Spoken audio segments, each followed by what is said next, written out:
ओम नमो भगवते वासुदेवाय। भगवते वासुदेवाय। ओम नमो भगवते वासुदेवाय।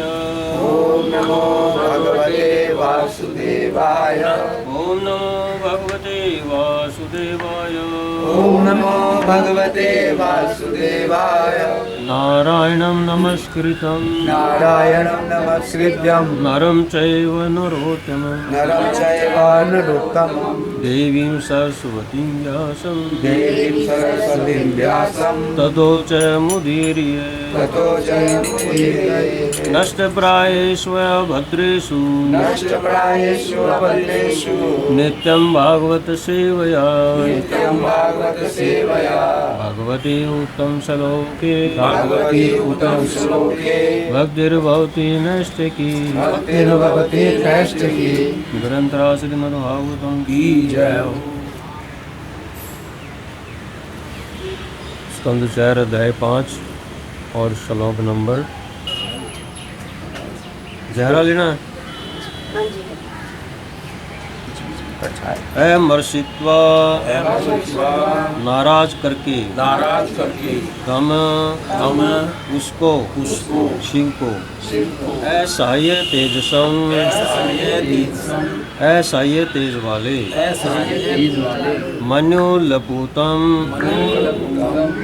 मन्युपलूतम क्रोध से पूरित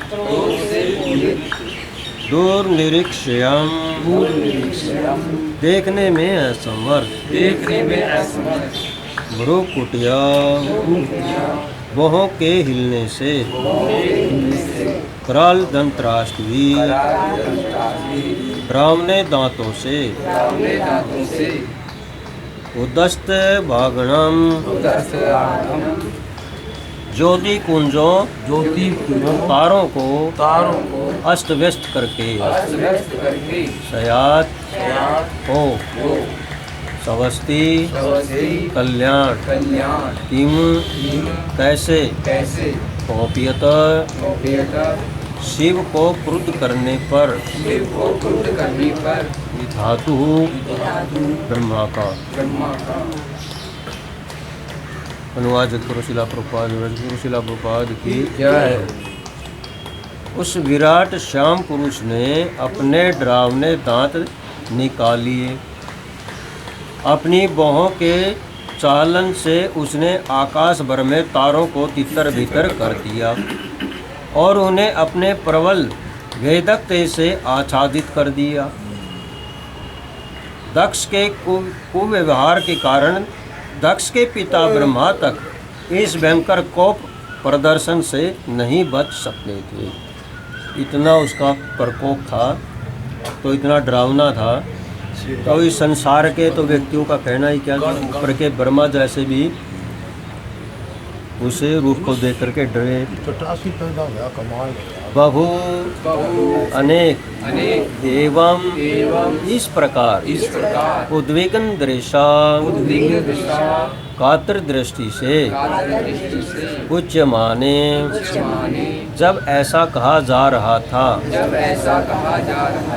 जनेन यज्ञ में एककृत व्यक्तियों द्वारा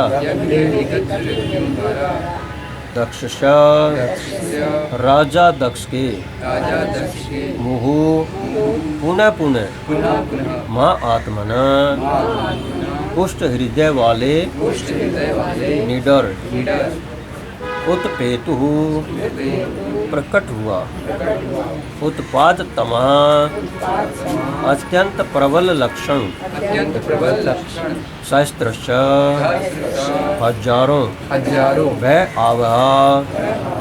भय उत्पन्न करने वाले दीवी आकाश में भूमौ भूमि पर तथा पर्यक सभी दिशाओं में। जब सभी लोग परस्पर बातें कर रहे थे तो राजा दक्ष को समस्त दिशाओं से, पृथ्वी से तथा आकाश से अशुभ संकेत अपशकुन दिखाई पड़ने लगे। तात्पर्य श्लोक में राजा दक्ष को महात्मा कहा गया है। महात्मा शब्द की टीका विभिन्न टीकाकारों ने अपने अपने ढंग से की है। वीर राघव आचार्य ने संकेत किया है कि इस महात्मा शब्द का अर्थ स्थिर हृदय वाला है। कहने का तात्पर्य यह है कि राजा दक्ष इतना पुष्ट हृदय वाला था कि जब उसकी पुत्री अपने प्राण देने को तत्पर थी, फिर भी वह हिला नहीं, स्थिर बना रहा। इतने पर भी जब उसने विराट श्याम असुर द्वारा उत्पन्न विभिन्न प्रकार के उत्पादों को देखा तो वह विचलित हो गया। इस संबंध में श्री विश्वनाथ चक्रवर्ती ठाकुर की टिप्पणी है कि महात्मा कहलाए जाने के बावजूद जब तक किसी में महात्मा के लक्षण प्रकट न हो तब तक उसे दुरात्मा समझना चाहिए। श्रीमद् भगवत गीता में महात्मा शब्द श्री भगवान के शुद्ध भक्त के लिए आया है। महात्मा नस्तु माम पार्थ देवीं प्रकृतिम आश्रिता। महात्मा सदैव श्री भगवान की अंतरंग शक्ति के मार्गदर्शन में रहता है। अतः राजा दक्ष जैसा दुराचारी पुरुष महात्मा कैसे हो सकता था। महात्माओं में देवताओं के सभी सद्गुण होने चाहिए। अतः इन गुणों से विहीन राजा दक्ष किस तरह महात्मा कहला सकता था। उसे तो दुरात्मा कहा जाना चाहिए। यहाँ पर यह शब्द व्यंगपूर्वक प्रयुक्त है। तो गुण बताए हैं कि महात्मा में कैसे गुण होने चाहिए कि पहले तो वो तो क्या था, स्थिर बना रहा। जब सती ने प्राण छोड़े तो कोई उसमें हलचल नहीं हुई उसको कोई। और जब वो राक्षस आ गया उसने रूप दिखाया तब उसके अंदर हलचल पैदा, तब निश्चित हुआ वो। तो इसलिए उसको महात्मा वीर नहीं वीर बहादुर ना वीर बहादुर। श्लोक नंबर 13 है। तावत शीघ्र ही स वह रुद्र अनुचराई शिव के अनुयायियों द्वारा मामख महान यज्ञ स्थल नाना विविध प्रकार के आयुधई हथियारों सहित वामनकई नाटे कद के उदायुधई ऊपर उठे हुए इंगई श्यामाब भूरे पिशंगई पीले मकर उदर आननई मगर के समान पेट तथा मुख वालों से प्रियात्र वध्वी चारों ओर दौड़ते हुए विदुर हे विदु अनुरुध्यत गिरा हुआ। हे विदुर शिव के समस्त अनुचरों ने यज्ञ स्थल को घेर लिया। वे नाटेकद के थे और अनेक प्रकार के हथियार लिए हुए थे और उनके शरीर मकर के समान कुछ काले तथा पीले थे।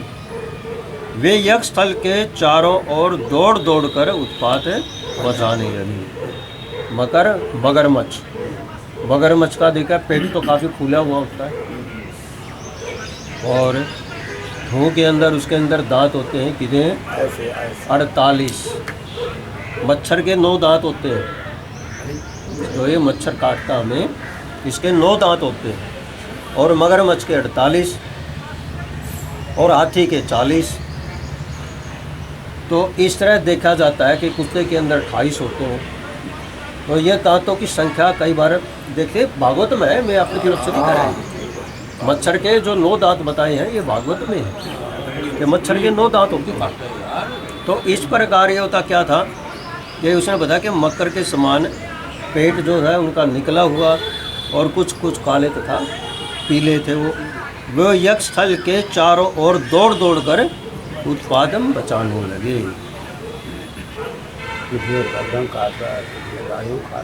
श्लोक नंबर 14। केचित किन्हीं ने बभंजु गिरा दिया। प्राक वंशम यज्ञमंडल के खंभों को पत्नी सालाम स्त्रियों के कक्ष तथा ही अपरे अन्य सदह यज्ञशाला अग्निक्रशालाम पुरोहितों का आवास था। तत्विहारम यजमान का घर महाअनसम पाकशाला। बाद कुछ सैनिकों ने यज्ञ पंडाल के आधार स्तंभों को नीचे गिरा दिया। कुछ स्त्रियों के कक्ष में घुस गए। कुछ ने यज्ञ स्थान को विनष्ट करना प्रारंभ कर दिया और कुछ रसोई घर तथा आवासीय कक्षों में चले घुस गए।